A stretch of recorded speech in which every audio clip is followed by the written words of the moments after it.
Welcome all of you. House of legal studies में आप सभी का स्वागत है।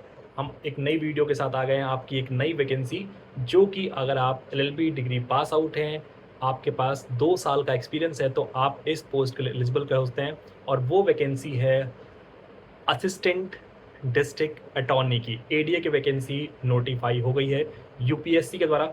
लेकिन अभी आपके मन में सवाल चल रहा होगा कि सर, एडीए तो Haryana basically public service commission conduct कराता है, तो ये आपका जो एडीए एग्ज़ाम है वो कैसे यूपीएससी कंडक्ट कराने वाला है। तो बात ये है कि जो चंडीगढ़ एडमिनिस्ट्रेशन की जो पोस्ट होती हैं हरियाणा की, हरियाणा और पंजाब में आपकी अलग वैकेंसीज आती हैं, ठीक है। और ऐसी आपकी चंडीगढ़ एडमिनिस्ट्रेशन की जो वैकेंसीज हैं असिस्टेंट डिस्ट्रिक्ट अटॉर्नी की, जो कि लॉ एंड प्रोसिक्यूशन डिपार्टमेंट है, उसे कंडक्ट कराने की रिस्पॉन्सिबिलिटी आपकी यूपीएससी की दी जाती है। जैसे ही आप एडीए की बात करते हैं, ऐसी आप एपीओ जब देखते हैं आप लोग दिल्ली का, तो वो भी यूपीएससी कंडक्ट कराता है, ठीक है। तो यूनियन टेरेटरीज़ की जो पोस्ट्स हैं उसका एग्ज़ाम यूपीएससी कंडक्ट कराने वाला है।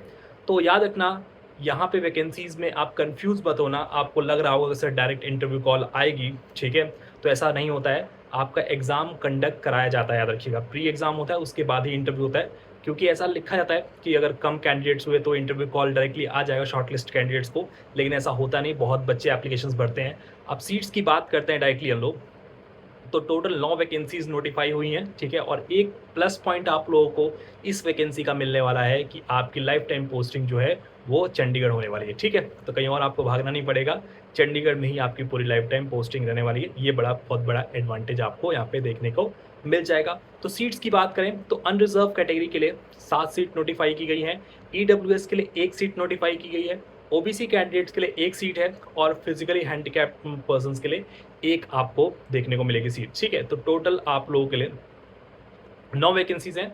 लेकिन जो आप देखना, जो पर्सन विद बेंचमार्क डिसेबिलिटी है, वो आपकी हॉरिजॉन्टल रिजर्वेशन है, याद रखना, ठीक है।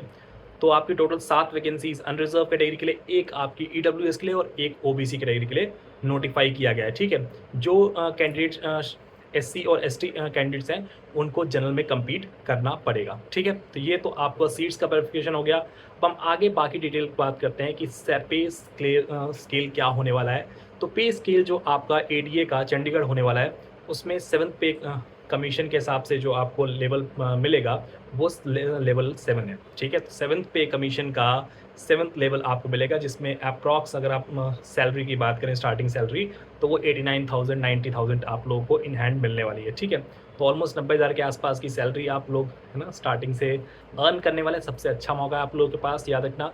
एज लिमिट को देखेंगे तो एज लिमिट अनरिजर्व कैटेगरी के लिए और ईडब्ल्यूएस कैटेगरी के लिए 30 साल है। तो अगर आपकी 30 साल एज है, लास्ट डेट जो फॉर्म का है अप्लाई करने का 17 जुलाई तक लास्ट डेट है, याद रखना।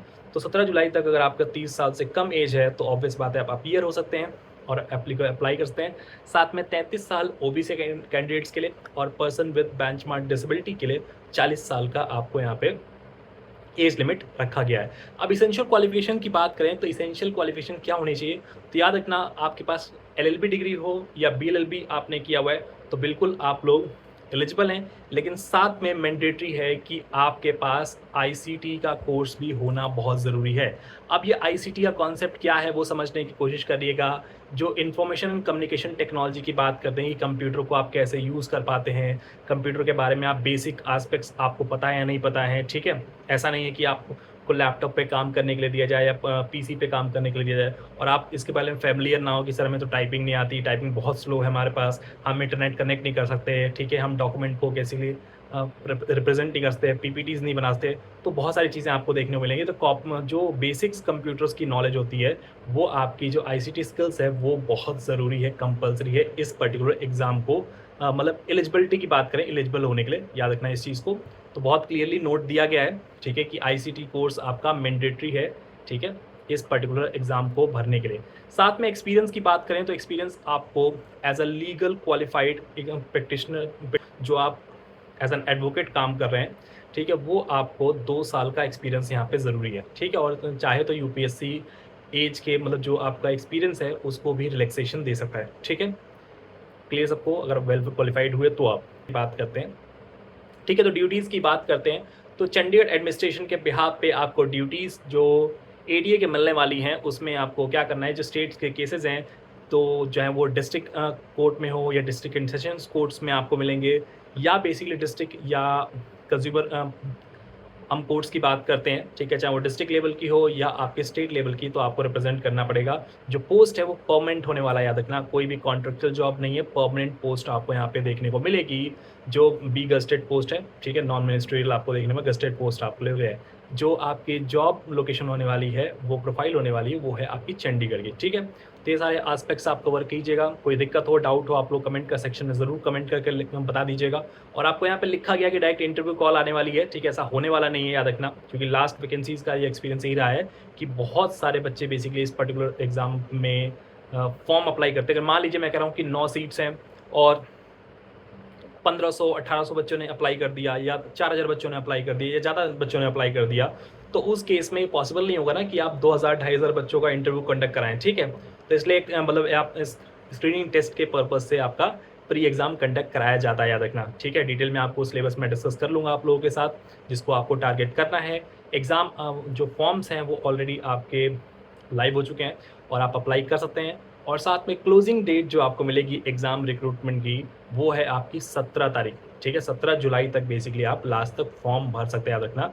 और जो प्रिंट है, बेसिकली एप्लीकेशन का जो प्रिंट है, वो आप 18 तारीख तक प्रिंट डाउनलोड कर सकते हैं, ठीक है। कोई भी दिक्कत हो, डाउट हो, कमेंट सेक्शन में कमेंट करके बता सकते हैं। आप लोग मुझसे पर्सनली कनेक्ट कर सकते हैं टेलीग्राम चैनल पे। इसके अलावा भी कोई डाउट है तो प्लीज़ बता दीजिएगा, ठीक है। और आप लोगों के लिए जो मार्क्स का क्राइटेरिया रखा गया है, वो इंटरव्यू में या जो हम बात करते हैं या रिक्रूटमेंट टेस्ट में, ईडब्ल्यूएस और अनरिजर्व के लिए 50 मार्क्स का क्राइटेरिया है, ओबीसी के लिए 45%, ये क्वालिफाइंग है, इससे कम पे आप पास नहीं होने वाले हैं, ठीक है। और शेड्यूल कास्ट, शेड्यूल ट्राइब्स से बिलोंग करते हैं या पर्सन विद बेंचमार्क डिसेबिलिटी से तो उस केस में 40% मार्क्स आप लोगों को स्कोर करना पड़ेगा, ठीक है।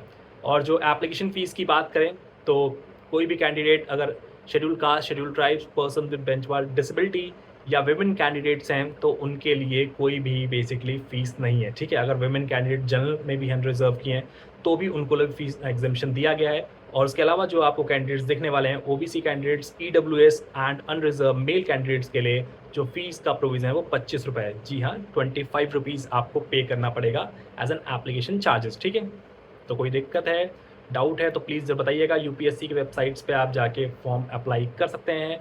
हरियाणा एडीए की वैकेंसी आने वाली, याद रखना, ये अलग वैकेंसी है, ये है आपकी एडीए चंडीगढ़, ये ठीक है। Thank you so much.